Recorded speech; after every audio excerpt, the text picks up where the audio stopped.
Dans cette présente vidéo, il sera question de vous présenter l'ensemble des intervenants qui vont essayer d'évoquer en long et en large l'ensemble des mesures prises au niveau des frontières pendant la crise sanitaire. La primera fue cuando salió el estado de alarma, toda la población quedó confinada en sus casas. La primera decisión que tuve que tomar fue cerrar el ayuntamiento, mandar a gran parte de los trabajadores y trabajadoras a sus casas y organizar el teletrabajo. Eso fue la primera medida. Y luego, pues muchas medidas. Hemos organizado grupos de trabajo, de ayuda, de voluntarios, para llevar medicinas, comida de casa en casa, grupos de voluntarios para desinfección, organizar también sistemas de internet para estudiantes que tenían problemas de conexión, etc. Y luego ha sido todo el tema de las medidas anti-COVID que nos llegaban del gobierno, aplicarlas en el pueblo, a nivel de protocolos, de espacios públicos, más tarde de actos culturales, actos deportivos, todos con medidas anti-COVID, protocolos, y luego la relación con las autoridades sanitarias. Había que hacer seguimiento de los contagios que había en el pueblo, incluso tuvimos que organizar un cribado masivo aquí en el pueblo, se hicieron más de 1000 pruebas. Y luego ha sido el asilo de ancianos y ancianas, que en la primera ola estuvo bastante bien, pero luego hubo una crisis importante con un brote de COVID, que ahí tuvimos bastantes problemas y hubo que tomar medidas excepcionales de compra de material, de aislamiento, etc. Y en esas seguimos hoy en día también. Seguimos en estado de alarma, en estado de pandemia y tomando decisiones todos los días. De part et d'autre de la frontière, c'est-à-dire entre mars et mai 2020. Là, donc le rôle qu'on a joué, ça a été vraiment d'essayer que les projets transfrontaliers en cours ne soient pas affectés. Donc on a essayé on a flexibilisé toutes les actions et tout ce qui était autour des projets transfrontaliers en cours. Évidemment, surtout pour que ces relations transfrontalières ne cessent pas et que les porteurs de projets soient assurés par rapport à la continuité de tous ces projets transfrontaliers. Et ensuite, et aussi un portail d'information auprès surtout des travailleurs transfrontaliers qui étaient autorisés à traverser cette frontière pendant cette fermeture stricte de la frontière.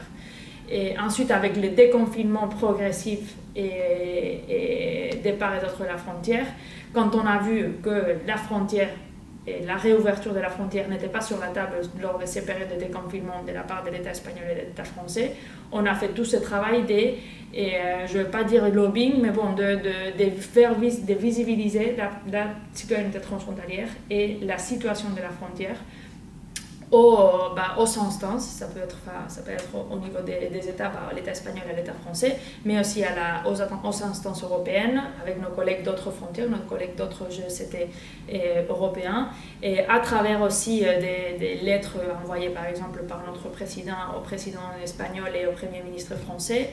Et donc faire ces rôles de sensibilisation auprès de la situation qu'on vivait à la frontière, surtout pour la citoyenneté transfrontalière.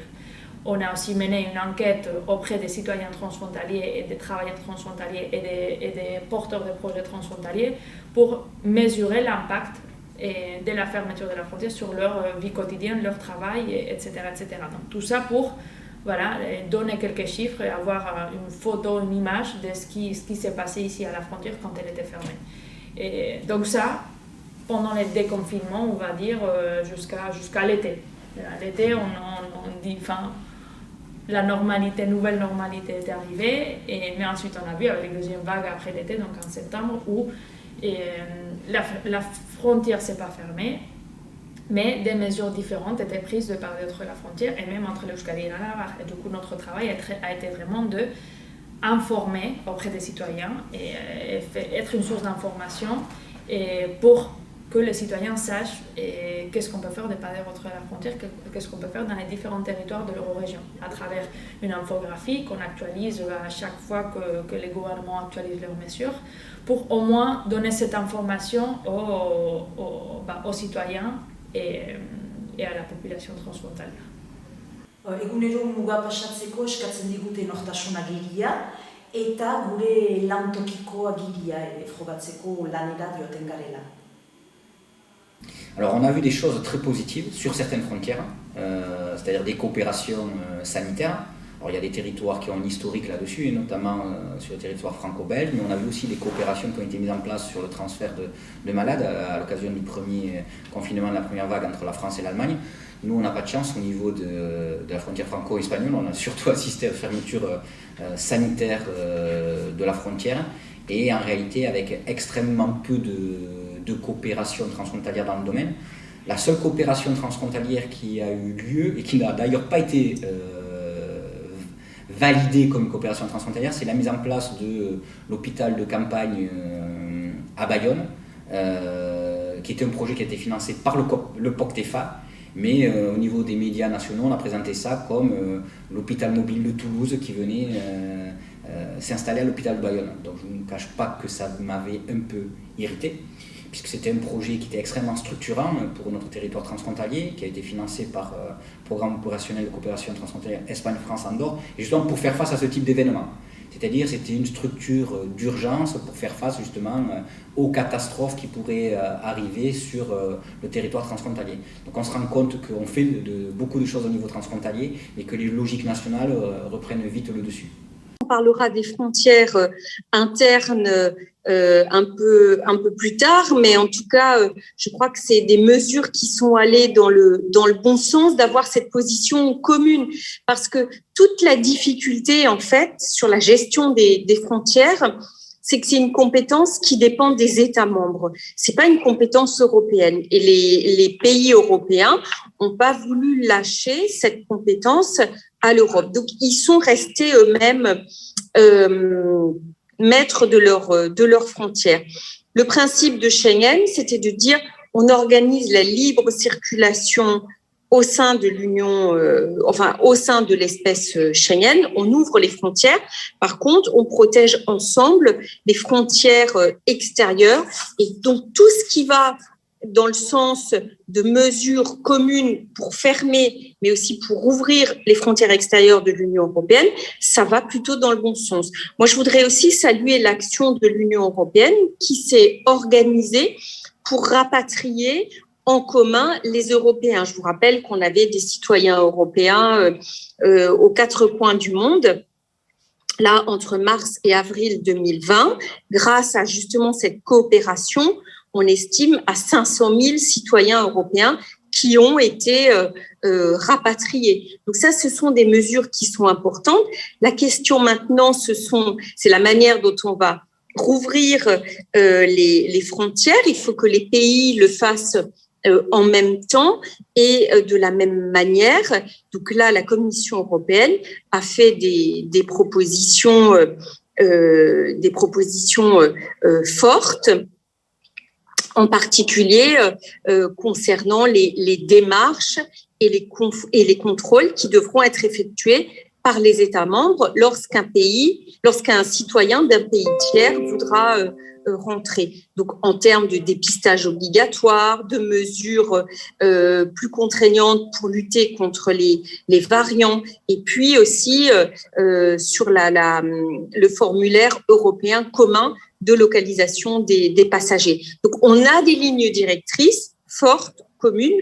Maintenant, il faut que les États membres les mettent en œuvre et décident ensemble à qui on ouvre progressivement les frontières. Là, il est question d'ouvrir d'abord à l'Australie, la Nouvelle-Zélande. Voilà, il y a toute une liste de pays. Lotsagarria iduritzen zait, eta penagarria ere denbora berean. Alde batetik eskualerian bizi garelakotz eta eskualeri bezala ez gaituztelakotz bat ere kontutan hartzen, nahiz eta hori berria ez izan, baina gainera ez du sentsurik, agerida ez delako ordinatua, bakoitzak egiten du nahi duen momentuan, gaur baduzu kontrola bat hemen, bihar ez duzu, ez dakizu gaur egun pasatzen duzularik muga, pasatzen zarelarik biliatutik, askotan ez duzu ni hor, eta bertze Santiago Zubian, baduzu behar bada ez dakit animaleko kontrola, bat dituzu ez dakit zenbat polizia hor direnak, koordinazioa ez da bat ere egokia.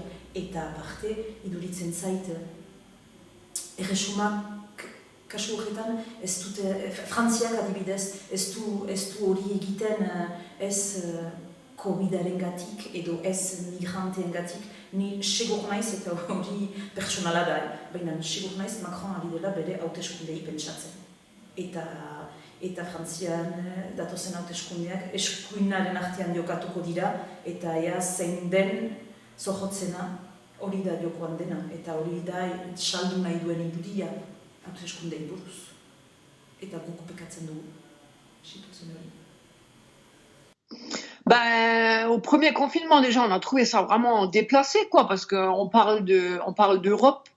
Et en fin de compte, voilà, on se rend compte que dès qu'il y a un pépin, voilà, il boucle. Et on nous met des restrictions. Et puis, sans compter par rapport à l'amitié franco-allemande qui a pris une sacrée claque. Hein. Parce que, soi-disant, quand on montre là le test PCR qui est négatif, on peut passer la frontière sans le papier si on est frontalier, quoi. Hein. C'est juste quand c'est une période qui va au-delà de 24 heures, c'est là qu'il faut remplir un papier pour justifier pourquoi on séjourne en Allemagne, en fait. Hein. Et mon employeur, moi j'ai de la chance parce que je peux faire les tests le lundi, mercredi, vendredi à mon lieu de travail. Et lui, il marque directement sur la réponse au test, quoi, sur le compte rendu, en fait. Hein, comme quoi, je traverse la frontière parce que j'ai un emploi chez eux en Allemagne et puis que je peux pas faire de télétravail.